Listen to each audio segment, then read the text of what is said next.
여러분은 성경을 어떤 마음으로 읽으시나요? 성경을 읽을 때는 가장 염두에 둘 것이 역사적인 정황, 이해를 하셔야 하고, 그 성경에 나오는 인물의 내면 상태도 또 들여다보아야 하고, 그리고 그런 것들과 관계하고 있는 주변의 상황과 환경을 묵상하면서 해석하는 여지가 우리에게 필요합니다. 만약 성경을 문자적으로만 읽으신다면 성경은 그저 율법 조문에 불과할 수밖에 없습니다. 그것을 우린 율법주의라고 말하고, 명령명만 있다고 한다면 우리는 성경을 이해할 수 없다는 것이죠. 성경 안에는 사람들의 생각과 사람들의 말과 그리고 사람들의 행동에 의해서 이루어지고 있는 수많은 사건들이 성경에 기록되어 있습니다. 그런데 더 중요한 것은 그러한 것을 통해서 하나님이 우리 가운데 말씀하시는 메시지가 포함되어 있더라는 거예요. 여러분, 성경에는 거짓이 난무하는 성경도 있습니다. 그 내용이 있어요. 탐욕적인 이야기도 있어요. 심지어 살인하는 이야기도 있어요. 불륜하는 이야기도 여러분 있어요. 비일비재하게 성경은 많이 기록해 놓았어요. 그러니까 인간이 가진 모든 것이 이 성경 안에서 이야기를 이루고, 우리는 그 많은 이야기 속에서 하나님께서 우리 가운데 말씀하고 싶어 하시는 메시지가 무엇인지를 찾아가야 되는 것이죠. 그래서 신앙은요, 성경과 나 자신과의 관계 속에서 이루어질 때 은혜를 받는 거예요. 그저 성경에 기록되어 있는 문자적으로 말씀, 나와 상관없는 말씀이 아니라, 신앙은 피동적으로 되면 결코 신앙의 성숙이 될 수 없어요. 다른 사람의 힘에 의해서 내 신앙이 진행된다면 결코 성장할 수 없습니다. 그 신앙은 하나님을 경험하지도 못할 뿐만 아니라, 하나님을 경험하지 못하면 오래가지 못하고 마치 돌짝밭에 심기운 나무처럼, 가시떨기 나무에 떨어진 그런 씨앗처럼 오래가지 못하고 언젠가는 지치고 시들어 버릴 것이기 때문입니다. 성경은 분명히 우리에게 문자로 기록되어 있습니다. 그러나 그 문자는 배경을 가지고 쓰여졌다는 사실을 기억하셔야 합니다. 역사 안에서 사람들의 얽히고 설켜진 그런 이야기들을 성경은 우리 가운데 들려주고 있습니다. 그러므로 성경에 있는 첫 번째 문자적인 맥락을 보셔야 성경을 이해할 수 있습니다. 문자로 기록된 텍스트적이라고 하는 이 문자로 기록되어 있는 이 성경을 컨텍스트라고 하는 상황과 맥락과 문맥을 이해할 때만이 더 깊이 하나님의 뜻을 발견할 수가 있는 것이죠. 여러분, 그 상황, 그 상황, 그리고 그 맥락, 그 문맥을 이해하셔야 합니다. 성경이 오늘 우리에게 어떻게 말씀하시는지를 이해하시려고 노력하셔야 되는 거예요. 바울 사도는요, 고린도 교회를 편지를 보내면서 10장 23절에 이렇게 말씀을 보내고 있습니다. 함께 읽어보실까요? 모든 것이 가하나 모든 것이 유익한 것이 아니요, 모든 것이 가하나 모든 것이 덕을 세우는 것은 아니니라고 말했습니다. 여러분, 다양성에 근거해서 반대편에서 서보는 용기와 겸손의 마음을 우리는 가지셔야 돼요. 내 입장만 주장하면, 내 말만 옳다고 주장하면, 그리고 나는 객관적이라고 말한다면 그것은 설득력을 잃어버리고 맙니다. 여러분 지금 우리 전 세계에 돌아가는 상황들을 보십시오. 우리나라 상황을 보십시오. 다양성을 이해하지 않으면, 다양성을 품지 않으면, 상대방의 입장에 서서 상대방을 바라보지 않으면 우리는 극우로 빠지거나 극좌로 빠집니다. 지금 나라가 얼마나 그런 문제로 혼란스러운지 이루 말할 수 없습니다. 그러면서 우리는 이렇게 누를 범할 수 있습니다. 내가 하는 말은 성경적이야, 내가 하는 말은 객관성을 띠고 있어. 아니요, 아니요.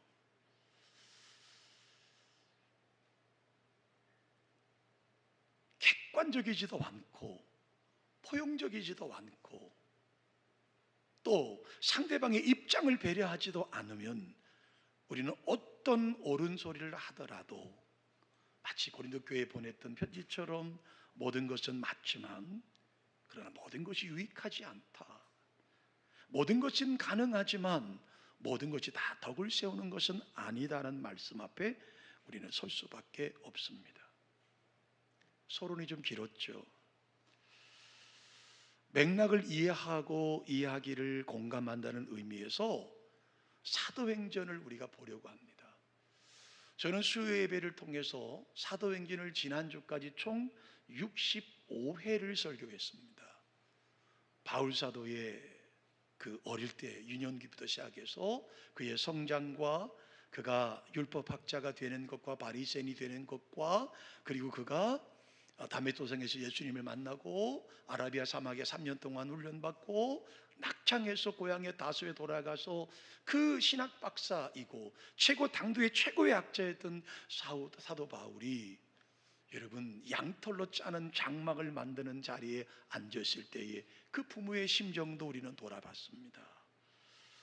그리고 바나바로 인해서 목회 사역에 들어갔고 1차 전도 여행과 2차 전도 여행과 3차 전도 여행을 통해서 마지막 예루살렘에 방문했을 때 그는 유대인들에 의해 고소를 당하고 감옥 생활을 하죠. 2년이라는 시간을 보냅니다.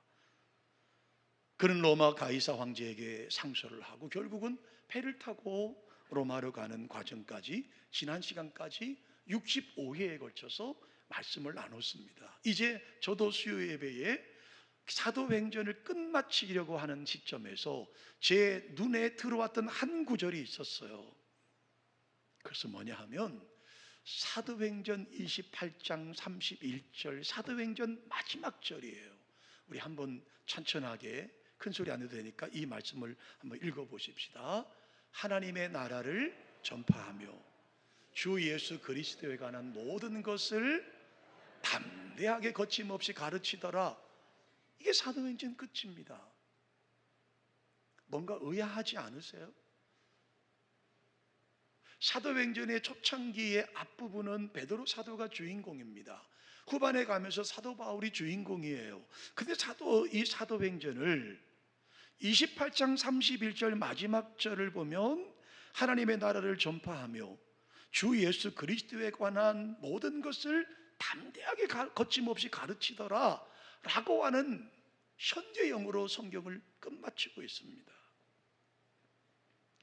다시 말하면 과거 완료도 아니고 미래 완료도 아니라 현재 진행형으로 사도행전을 끝내고 있더라고 하는 거예요. 어쩌면 이것이야말로 강력한 메시지일 것 같고 오늘 우리가 성경을 어떻게 읽어야 하는지 어떻게 읽는 사람들은 현재 진행형으로 읽어야 하는지를 본문은 말씀해주고 있는 거예요. 바울이 가르치되 그 많은 사람이 없었더라. 여러분 어떤 영화를 끝나고 나면 속편이 나올 것이라고 하는 그 예감을 할 수 있는 영화들이 있습니다. 제가 잠시 자료를 찾아보았더니요, 여러분 우리가 잘 아시는 제임스 본드가 주인공으로 나왔던 영화가 총 23편이 기록되어 있습니다. 그 다음에 일본 영화였던 자토이치라는 영화는 속편만 27편이 기록됐다는 거예요. 제가 궁금해서 전 세계에서 가장 많은 그 속편이 뭘까를 찾아보았더니 1930년대부터 1970년대까지 상영되었던 미국의 코미디 영화가 하나 있었는데 제목이 바보 삼총사라고 하는 그 제목이 총 여러분 217편의 속편이 기록됐다는 거예요. 어마어마하지 않습니까? 제가 일부 예배에 우리 젊은 교사들에게 깜짝 놀랐는데 여러분 1970년대 저희들이 어릴 때 보았던 여러분 고교 얄개 시대라는 영화를 기억하십니까? 고개를 끄덕이는 분들은 연세가 드신 분들이고 전혀 모르겠다는 분들은 젊으신 분들이세요. 여러분 이 고교 얄개가 총 5편으로 속편이 나왔습니다. 90년대에 여러분 넘어와서 장군의 아들 기억하시죠? 장군의 아들이 1편이 나오고 2편이 나오고 3편이 나왔습니다. 제가 아주 재밌게 보았던 투캅스라는 영화가 있어요. 이 투캅스도 1편이 나왔고 흥행에서 2편이 나왔고 3편이 나왔습니다. 물론 주인공들은 각각 다르죠. 안성기 씨가 주인공이었고 2편엔 박중훈 씨가 주인공이었고 3편에 의리 하는 그 누구죠? 김보성 씨가 주인공으로 나왔습니다.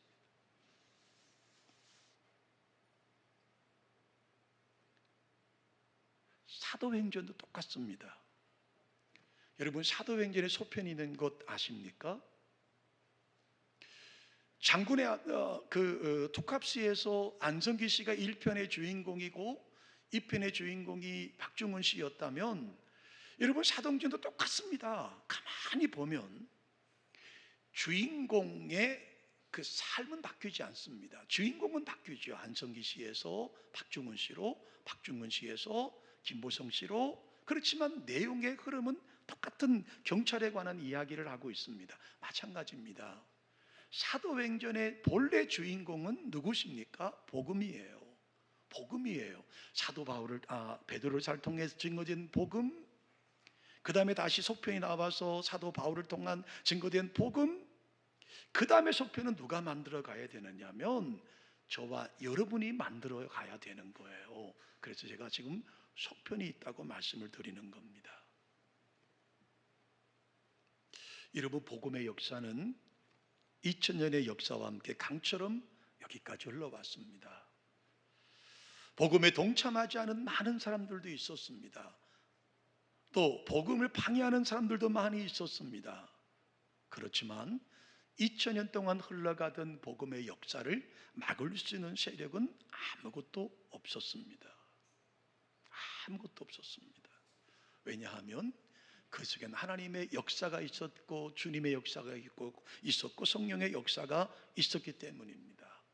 제가 서론이 너무 길었죠. 자, 사도행전이 끝나고 있는 시점의 배경은 AD 60년경이에요. 다시 말하면 예수님의 십자가와 부활 사건이 있고 약 30여 년이 지난 다음에 배경을 기록하고 있습니다.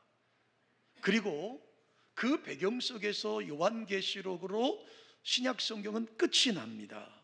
사실 요한복음도 과거형도 아니고 미래형도 아니라 현재 진행형으로 끝나지요. 주 예수여 어서 오시옵소서 마라나타라고 끝냅니다. 자, 어쨌든 사도행전의 역사 속에서 담대하게 복음을 전하던 이 사도 바울의 이야기가 사도행전을 끝으로 더 이상 소개되질 않아요. 이제 디모데후서 4장으로 오늘 본문에 넘어오면 이미 사도 바울은 나이가 들었습니다. 사도행전 전반부를 읽을 때에 그 패기만만하던 그 온갖 핍박 속에서도 당당하던 그 젊디 젊은 바울의 모습은 온데간데 사라지고 이제는 노년의 한 노로의 초로의 노인이 우리 가운데 소개되고 있습니다. 그것이 바로 디모데후서 4장입니다. 사도행전 28장 31절로 그의 역사가 끝난 것이 아니라 그는 비록 사도행전이 끝났지만 그 역사 속에서 계속적으로 복음 사역을 위해 살아가다가 그 중간은 생략되고 이제 마지막 초로에 남은 인생의 마지막 살고 있는 바울 사도의 모습이 디모데후서 4장에 기록되어 있는 거예요. 여러분, 사도행전 마지막은요, 사도 바울이 로마로 압송됩니다. 유라굴라 광풍을 만나서 수많은 죽음의 위기를 건너기도 하고, 메리데 섬에서는 독사에 몰려서 큰 일을 경험해 보기도 하고, 어쨌든 여러 가지 일들을 겪으면서 로마에 도착이 됐습니다. 그런데 그를 기다리는 것은 2년이라고 하는 또 다른 감옥, 가택연금을 당하게 되죠. 여러분, 이 죄인을 고발한 사람이 법정에 와서 증언을 해야 되는데 유대인이 아무도 오지 않은 것으로 파악이 됩니다. 그러므로 로마법에 의하면 18개월 동안만 감옥에 갇힐 수 있기 때문에 아마도 바울 사도는 2년이 채 되지 않을 때 가택연금에서 해방이 됩니다. 그리고 다시 나가서 복음을 전하기 시작합니다. 바울은 AD 63년 십자가 사건이 있고 약 33년부터 33년 후부터 66년까지, 즉 36년까지 마게도니아, 소아시아를 다니면서 복음을 전하기 시작합니다. 그 사이에 역사의 흐름이 바뀝니다. 그렇게 신실했던 네로라는 왕자가 폭군으로 변했고 기독교인을 말살하기 시작합니다. 말로 다 할 수 없는 박해를 기독교인들에게 내리기 시작됐습니다. 바울이 머물고 있었던 마케도니아 총독은 그 네로 황제의 눈에 띄기 위해서 아무 죄도 없는 바울을 다시 체포합니다. 그리고 다시 로마로 압송합니다. 그리고 상황이 앞번에 갔을 때와는 전혀 다른 모습으로 가게 됩니다. 1차로 로마에 도착돼서 2년 동안 감옥에 간 것은 일반적인 지하 감옥이 아니라 가택연금과 같은 감옥이었습니다. 그러나 지금은 혹독한 지하 감옥입니다. 환경이 바뀌었습니다. 바울 사도는 이번에 체포당할 때 그는 이것이 내 마지막 사명이고 마지막 죽음을 직감하고 있었다라고 볼 수 있습니다. 그때 그가 썼던 마지막 서신이 디모데후서입니다. 죽음을 직감하고 순교를 직감하고 마지막으로 자기의 사랑하던 양아들과 같은, 자기의 직계 제자와 같은 디모데에게 이 디모데후서를 보내고 있는 겁니다. 특별한 용건이 있어서 오란 것도 아니에요. 디모데후서 4장 9절, 여러분 읽으셨던 이 본문의 말씀은요, 어찌 보면 바울 사도가 개인적인 이야기를 하고 있습니다. 제가 늘 말씀드리지만 제가 주일날 예배를 인도하기 위해서 성경을 본문을 정하면 하루 이틀 제 나름대로 그 성경 본문의 주인공의 감정이입을 해봐요. 지금 바울의 마음이 어떠셨을까? 늙었고 차디찬 지하 감옥에 갇혀 있고 직감적으로 죽음이 다가왔고 순교가 다가와 있는 바울의 마음을 생각해 봤어요. 첫 번째, 제 마음에 들었던 생각은 외로웠을 것이다. 외로웠을 것이다. 어쩌면 인간적으로 두려웠을지도 모르겠습니다. 그리고 바울은 마지막 순간에 사랑하던 디모데가 보고 싶었을 겁니다. 내가 죽기 전에 내가 가장 사랑했던 나의 양아들 같은 디모데를 만나고 싶었습니다. 그래서 여러분, 우리 디모데후서 4장 13절 우리 한번 같이 읽어보실까요? 내가 올 때에 내가 들어와 가보의 집에 둔 겉옷을 가지고 오고 또 책은 특별히 가죽 종이에 쓴 것을 가져오라. 여기서 여러분 계절을 알 수 있습니다.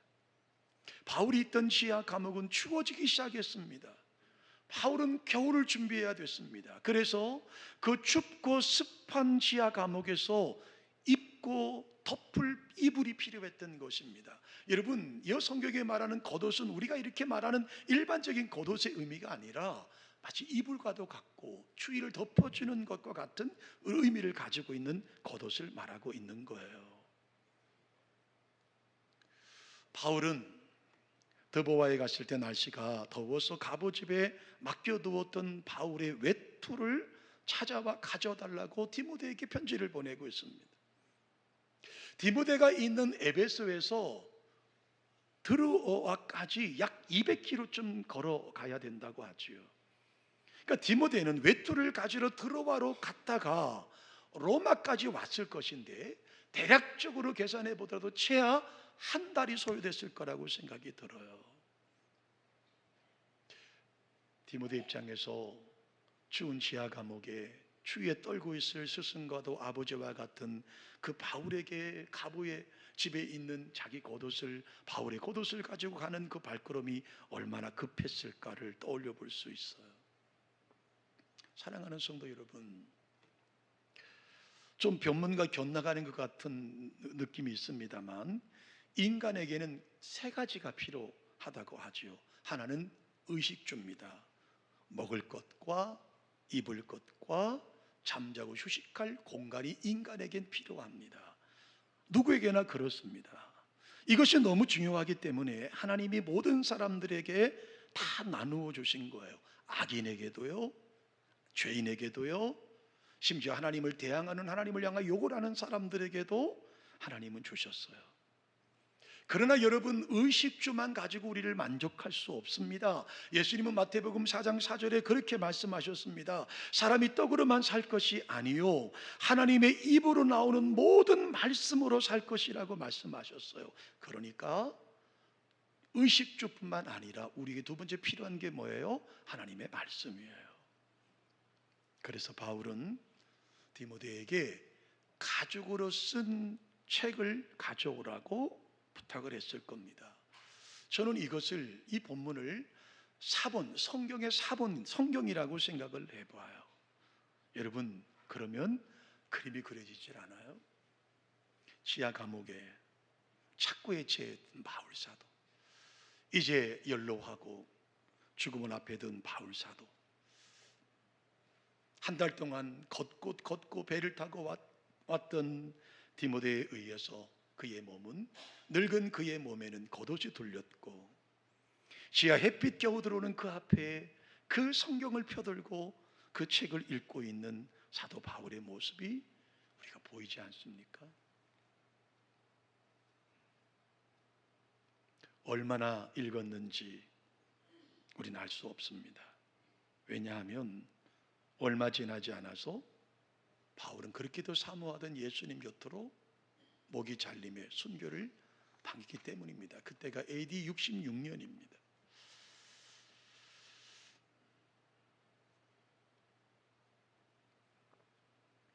어느덧 우리가 가을을 맞았습니다.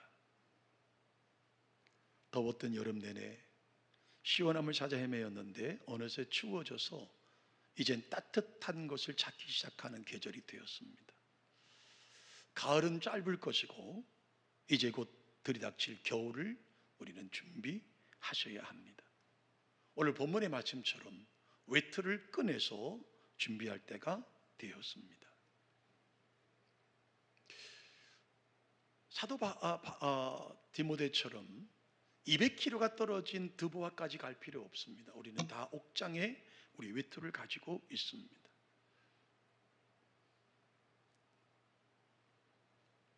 여러분 어떠십니까?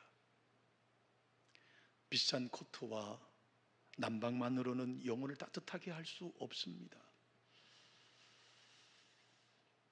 겨울이 오기 전에 우리의 삶을 좀 정비해야 되지 않을까요?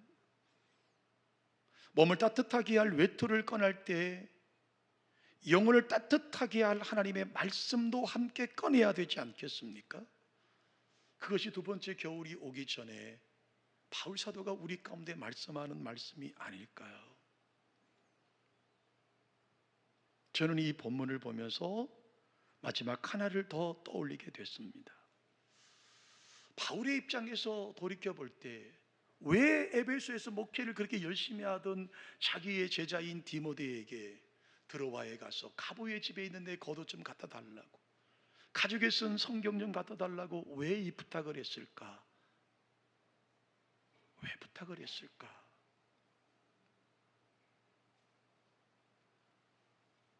왜 이 부탁을 했을까? 그렇게 열심히 목회하는 디모데에게 한 달의 시간을 없애가면서 가부의 집에 있는 내 겉옷 좀 갖다 달라고, 그리고 올 때 가죽 종이로 썼던 그 성경 좀 갖다 달라고 왜 그랬을까? 바울은 디모데에게 편지에서 외투와 책을 가지고 오라고 했을 때 아마 정말 그가 기다린 것은 외투도 아니고 책도 아닌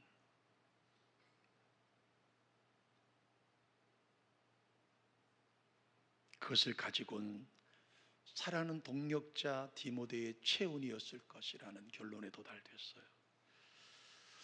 외투에 묻어있는 디모데의 체온, 책에 배어있는 디모데의 체온, 어쩌면 하나님 나라를 소망하는 지금 사도 바울에게 가장 필요했던 것은 바로 그 사랑의 체온이 아니었을까 싶은 생각을 가졌습니다.